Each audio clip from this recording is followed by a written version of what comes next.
இது drawing portrait சீரிஸில் part 2 video. Part 1 video வந்து ஃபேஸ் எப்படி வரையுதுன்னு பார்த்தோம். இந்த பார்ட் 2 வீடியோவில் அதுக்கு கீழே இருக்கிற பாடி பார்ட்ஸு, ஹேண்ட் இதெல்லாம் எப்படி வரையுதுன்னு பார்க்கலாம். ஸோ வீடியோக்குள்ளே போகிறதுக்கு முன்னாடி யாராவது சப்ஸ்கிரைப் பண்ணாமல் இருக்காமல் சப்ஸ்கிரைப் பண்ணிக்கோங்க. பக்கத்தில் இருக்கிற பெல் பட்டனை ப்ரெஸ் பண்ணி ஆளுங்கிற ஆப்ஷன் செட் பண்ணி வச்சுக்கோங்க. வாங்க இப்போ வீடியோக்குள்ளே போகலாம்.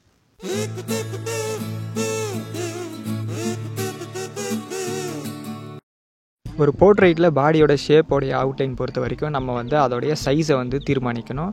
ஸோ நம்ம வந்து ஃபஸ்ட்டு வந்து பாதி பேப்பரை வந்து பிரிச்சுக்கிட்டு அதுக்கு மேலே வந்து கொஞ்சம் ஒரு 45% ஆஃப் பேப்பரை வந்து நம்ம தலைக்கு யூஸ் பண்ணிட்டோம். மிச்சம் இருக்கக்கூடிய 65% கீழே இருக்கக்கூடிய பேப்பரில் வந்து நம்ம பாடி வரைய போகிறோம், பாடியோட ஷேப்ஸு, பார்ட்ஸ்லாம்.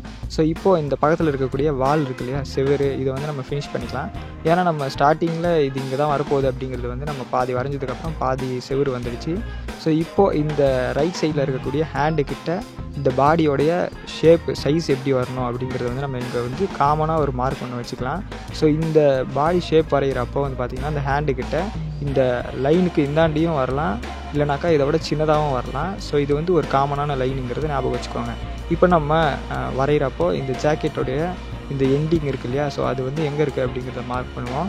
ஸோ இந்த இடத்துல வந்து அது இருக்குது. ஸோ நம்ம வந்து மேலே அந்த ஃபேஸோடைய ஷேப்லேருந்து பார்த்தோம் அப்படின்னாக்கா இந்த ஜாக்கெட்டோடைய எண்டிங், ஸ்டார்டிங்லேருந்து எண்டிங் எங்கே வரும்னு தெரியும். இப்போ நம்ம ஐடி கார்டு இருக்கு இல்லையா, ஸோ அந்த ஐடி கார்டோடைய ஸ்டார்டிங் டு எண்டிங் ஃபேஸ்லேருந்து ஸ்டார்ட் பண்ணுங்கள். ஃபேஸ்லேருந்து அந்த ஐடி கார்டோட எண்டு எங்கே இருக்குன்ட்டு பார்த்துட்டு ஒரு சின்ன மார்க் ஒன்று வச்சுட்டு நான் வரைஞ்சிட்ருக்கேன்.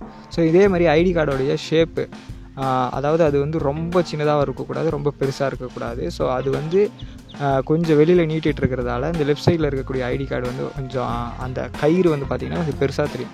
ஸோ இப்போது ஜாக்கெட்டோடைய வளைவு இருக்கு இல்லையா, அது அந்த ஹேர்கிட்ட எந்த இடத்துல ஸ்டார்ட் ஆகுதுன்னு பார்த்துக்கோங்க.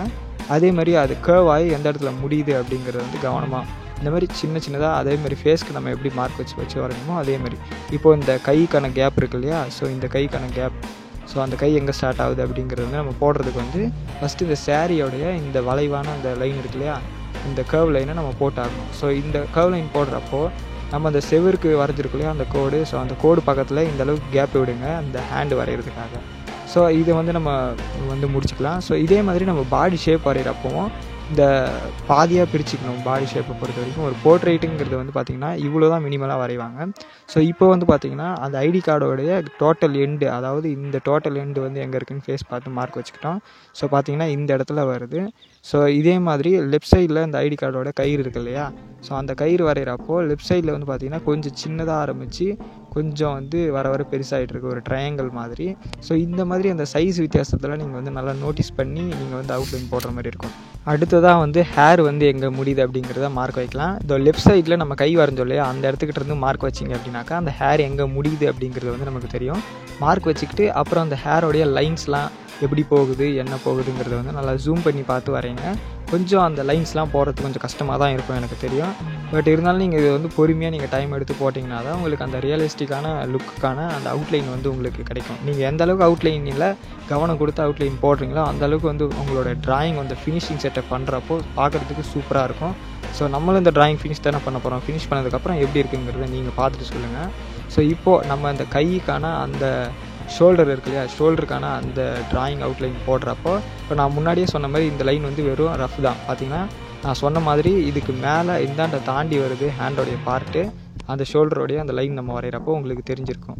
ஸோ அது மாதிரி ரஃப்பாக வந்து ஃபஸ்ட்டு நம்ம லைன் வச்சுக்கிட்டு அதுக்கப்புறம் நம்ம ரியலாக நம்ம வந்து மார்க் பண்ணி வரைகிறப்போ நமக்கு வந்து அந்த ஸ்பேஸ் எந்த இடத்துல வரும் அப்படிங்கிறது வந்து நமக்கு தெரிஞ்சிடும். ஸோ இப்போ இந்தாண்ட சைடில் ஜாக்கெட் இருக்கு இல்லையா, அந்த ரைட் சைடு ஹேண்டு ஜாக்கெட் வரைகிறப்போ கொஞ்சம் மேலே இருக்குது. ஒவ்வொரு பிக்சர்லேயும் ஒவ்வொரு மாதிரி இருக்கும். அந்த பிக்சரில் ஏற்ற மாதிரி பார்த்து வரைங்க, கம்பேர் பண்ணி வரைங்க. ஃபஸ்ட்டு பார்ட்டு முடிஞ்சுது, இப்போ ரெண்டாவது ஆஃப், பாடியில் ரெண்டாவது ஆஃப், ஓகேவா. இப்போது ஃபஸ்ட் ஆஃப் முடிஞ்சதுக்கப்புறம் ரெண்டாவது ஆஃப்க்கு வந்து கீழே கொஞ்சம் கோடுலாம் வரையுது, அப்புறம் அந்த லைன்ஸ் எல்லாம் வளைஞ்சு போகுது, அந்த சேரீயோட வளைவு. ஸோ இதெல்லாம் கவனம் பாருங்கள். அந்த ஹேண்டுக்கும் அந்த வால் போட்ட அந்த அது சிவர் போட்டிருக்கோம் இல்லையா, அந்த லைனுக்கும் எந்த அளவுக்கு கேப் இருக்குன்னு பாருங்கள். ஸோ இந்த ஹேண்ட் எங்கே ஸ்டார்ட் ஆகுதுன்னு பாருங்கள், அந்த முடியிலேருந்து ஸ்டார்ட் ஆகுது. ஸோ அதுக்கேற்ற மாதிரி மார்க் வச்சுக்கிறேன். ஸோ இந்த வீடியோ கொஞ்சம் ஃபாஸ்ட்டாக தான் இருக்கும், ஏன்னா நிறைய பேர் வந்து பார்த்திங்கன்னா பெருசாக வீடியோ போட்டால் பார்க்க மாட்டீங்க. ஸோ இதுவே பார்க்குறது ரொம்ப கஷ்டம்தான் எனக்கு தெரிஞ்சு. ஸோ அதனால் கொஞ்சம் ஃபாஸ்ட்டாக எக்ஸ்பிளைன் பண்ணுறேன். ட்ராயிங் இன்ட்ரெஸ்ட் இருக்கிறவங்க நல்லா புரிஞ்சுப்பாங்க. ஸோ இப்போது இந்த இடத்துல ஹேண்ட் எங்கே ஸ்டார்ட் ஆகுது அப்படின்னு சொல்லிட்டு நான் மார்க் வச்சுக்கிறேன் ஐடி கார்டிலேருந்து. அப்புறம் அந்த ஹேண்டோடைய லைன்ஸ்லாம் வரையலாம். இப்போ இந்த வளைவு பாருங்கள், இந்த வாட்ச் இந்த இடத்துல இருக்குது. ஸோ இந்த இடத்துக்கிட்ட வரைஞ்சதுக்கப்புறம் அந்த கைக்கான அந்த கோடு வரையணும். இப்போ வந்து நம்ம அவுட்லைன் போடுறப்போ பேசிக்காக இருக்கக்கூடிய அந்த லைன்ஸ் மட்டும் தான் நம்ம போடணும். டீட்டெயிலெலாம் வந்து ஸ்டார்டிங்லேயே காட்டாதீங்க. ஏன்னா நீங்கள் பேசிக்காக வரையக்கூடிய அந்த லைன்ஸ் நீங்கள் ஃபஸ்ட்டு போட்டு முடிச்சிட்டிங்கன்னா அதுக்கப்புறமா உங்களுக்கு வந்து ஈஸியாக இருக்கும். நமக்கு கரெக்டாக நமக்கு போட வேண்டிய அவுட்லைன்லாம் கிடச்சிருச்சு அப்படிங்கிற ஒரு கான்ஃபிடென்ஸ் உங்களுக்கு வரும். ஸோ அதுக்கப்புறம் டீட்டெயில்ஸ்லாம் சின்ன சின்னதாக இருக்குங்கிறதால நீங்கள் போட்டுக்கலாம். இந்த ஃபிங்கர்ஸு இந்த விரல்கள்லாம் வரைகிறப்போ ஒரு விரலுக்கும் இன்னொரு விரலுக்கும் எந்த அளவுக்கு சைஸ் வித்தியாசம் இருக்குதுன்னு பாருங்கள். அதே மாதிரி எந்த அளவுக்கு கேப் விட்டுருக்காங்கன்னு பாருங்கள். இது எல்லா ஹேண்டுக்கும் ஒரே மாதிரி வராது, வேறு மாதிரி மாறிக்கிட்டே இருக்கும். ஸோ அந்த மாதிரி கேப் வித்தியாசத்தெல்லாம் பார்த்து அதுக்கப்புறம் அந்த ஹேண்டு எந்த பக்கம் வளைஞ்சிருக்கு அப்படிங்கிறதெல்லாம் பார்த்த மாதிரி நீங்கள் அந்த லைன்ஸ்லாம் நல்லா போட கற்றுக்கலாம். ப்ராக்டிஸ் பண்ண உங்களுக்கு வரும், கண்டிப்பாக வரும். நானே ஸ்டார்டிங்லாம் பார்த்தீங்கன்னா ரொம்ப கேவலமாக தான் வரைவேன். நான் மட்டும் இல்லை, எல்லாருமே எவ்வளோ பெரிய ஆர்டிஸ்ட்டாக இருந்தாலுமே ரொம்ப கேவலமாக தான் வரைவாங்க. ஃபஸ்ட்டு ஸ்டார்டிங்கில் சொல்கிறேன். போக போக நம்ம வந்து ப்ராக்டிஸ் பண்ணிக்கிட்டே இருக்கிறதுக்கு தான் வரும். எனக்குலாம் ஃபஸ்ட்டுலாம் அந்த ஹேண்டெலாம் எப்படி வரைகிறது என்ன வரைகிறதுன்னு எனக்கு சுத்தமாக தெரியவே தெரியாது. போக போக தான் கற்றுக்கிட்டேன். இப்போ நம்ம ஐடி கார்டு வரைஞ்சிட்டோம். ஸோ இப்போது அந்த ரைட் சைடில் இருக்கக்கூடிய நம்ம பக்கம் பார்க்குறப்போ அது ரைட் சைடு ஹேண்டாக தெரியுது, அந்த பக்கம் இருந்து பார்த்தா அது லெஃப்ட் சைடு அவங்களுக்கு. ஸோ அந்த ஹேண்டு வந்து இந்த இடத்துல முடியுது. ஸோ சாரியோடைய லைன் அந்த இடத்துல முடியுது. ஸோ அந்த இடத்துல வந்து பார்த்திங்கன்னா சாரி அவ்வளோதான் வரும். ஏன்னா அதுக்கப்புறம் பார்த்திங்கன்னா பிக்சர்லேயே அந்த ட்ராயிங் கிடையாது, ஹேண்டு கிடையாது. இந்த இடத்துல நம்ம ஒரு கோடு போட்டுக்கலாம். ஸோ ஹேண்டுக்கான முடிவு. ஸோ இதே மாதிரி வளையல் வந்து எங்கே ஸ்டார்ட்டாக எங்கே முடியுதுன்ட்டு சும்மா பேசிக்காக ஒரு லைன்ஸ் மட்டும் போட்டுக்கிறேன். இந்த இடத்துல ஃபிங்கருக்கான அந்த 3 லைனு, அப்புறம் அந்த முட்டிக்கான இது பார்த்திங்கன்னா பேசிக்கான அவுட்லைன் வந்து இவ்வளோ தான். இப்போ நம்ம பண்ண வேண்டியது டீட்டெயில்ஸ் ஆட் பண்ணோம். பேசிக்கான அவுட்லைன் முடிச்சதுக்கப்புறம் டீட்டெயில்ஸ்னால் உங்களுக்கு நல்லா தெரியும். பேசிக்கான அவுட்லைன் அப்படின்னாக்கா வெளியில் இருக்கக்கூடிய அவுட்லைன், டீட்டெயில்டான அவுட்லைன் அப்படின்னாக்கா உள்ளே இருக்கக்கூடிய சின்ன சின்ன லைன்ஸு, அப்புறம் அந்த சின்ன சின்ன டீட்டெயில்டான அந்த ஜுவல்ஸு, இந்த மாதிரி லைன்ஸ்லாம் இருக்கும் இல்லையா சாரிக்குள்ளார, இதெல்லாம் டீட்டெயில்டான அவுட்லைன். இந்த லைன்ஸ்லாம் நம்ம போடுறப்போ ஒரு லைனுக்கு இன்னொரு லைனுக்கு டிஸ்டன்ஸ்லாம் நல்லா மேட்ச் பண்ணி பாருங்கள். அந்த லைன்ஸ்லாம் எங்கே ஸ்டார்ட் ஆகுதுன்னு பாருங்கள். நீங்கள் வந்து ட்ராயிங்க்கு ஃபேஸுக்கு எந்தளவுக்கு கவனம் கொடுக்குறீங்க அதே அளவுக்கு நீங்கள் பாடி ஷேப்பு பார்ட்ஸ்லாம் வரைகிறதுக்கு இந்த மாதிரி டீட்டெயில்ஸ்லாம் வரைகிறதுக்கு நீங்கள் கவனம் கொடுத்தீங்கன்னாக்கா கண்டிப்பாக உங்களோட ட்ராயிங் ரொம்பவே சூப்பராக வரும். நம்ம எந்த அளவுக்கு பொறுமையாக டைம் கொடுக்குறோங்கிறதா மேட்ரு.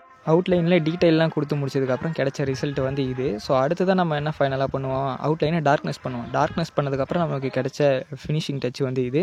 நம்ம வந்து டார்க்னஸ் பண்ணுறப்போ கரெக்ஷன் ஏதாவது இருந்தால் அதை வந்து நம்ம கரெக்ட் பண்ணிக்கணும். அதே மாதிரி ஃபைனலாக நம்ம வந்து செக் பண்ணி பார்க்கணும் அவுட்லைன் வந்து எப்படி இருக்குது என்னதுன்ட்டு.